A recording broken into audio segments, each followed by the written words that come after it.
So yun po na what's up sa inyo dyan mga guys. So for today's video, gagawin natin tong na cake. So let's go, huwag na natin patagalin. So in-slice lang natin yung sponge natin dyan. So ang flavor pala nito mga guys is chocolate cake. So nakita nyo naman yan, chocolate siya, basta chocolate. So trim natin yung sa gilid para pantay yung pagka-frosting natin mamaya. Tapos yun ang gamit pala natin dyan is buttercream, no? So buttercream na may white compound chocolate para mas matigas yung pang frosting nyo. Lalo na ngayon dito sa Mindanao is sobrang init. Tapos ito yung sa baba niya. So ang gamit natin dyan sa baba is styrofoam.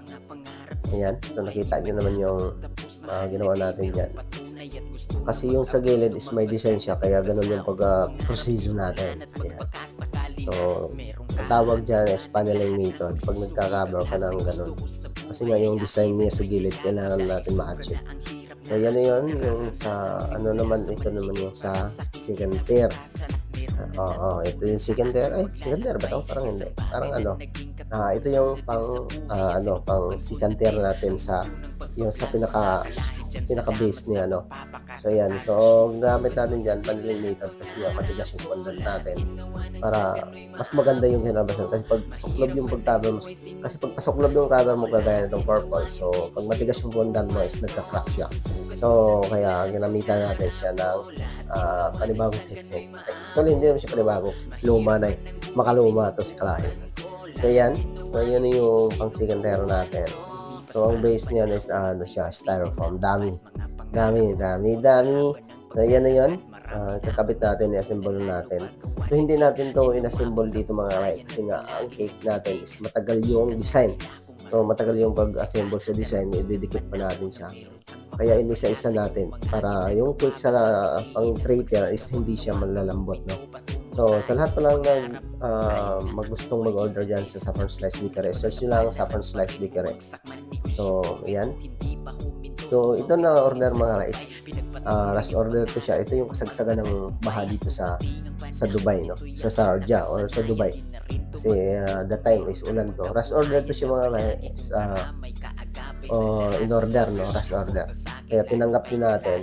Pero nahirapan tayo ma-deliver to kasi nga wala yung pag-deliver namin kasi nga baha. So ang ginawa natin is nag-book tayo ng malaking sasakyan para ma-deliver to sa Dubai.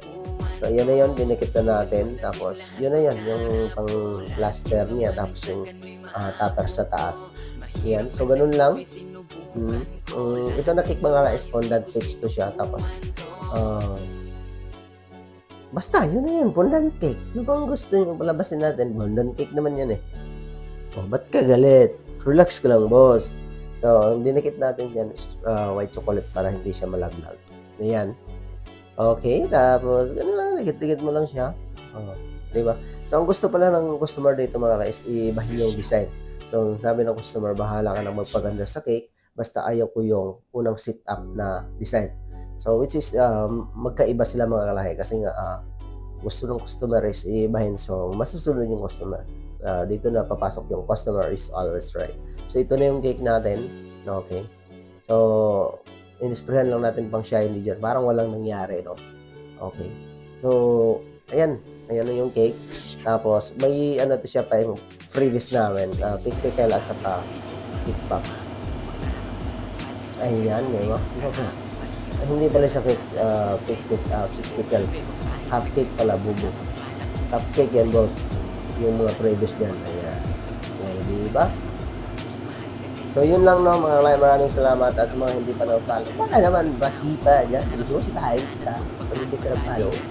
Kaya follow mo at syempre i-share mo din to na video para makarating sa mga lugar na pogi kagaya ng Kalahi Vlog.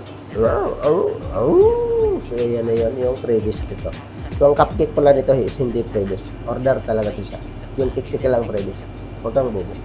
Okay, so yun lang. Maraming salamat sa panonood. Hanggang sa muli, peace out, blessation, at lagi kayong mag-iingat dyan kung saan man kayo sa planeta na ito. Bye-bye! Bye!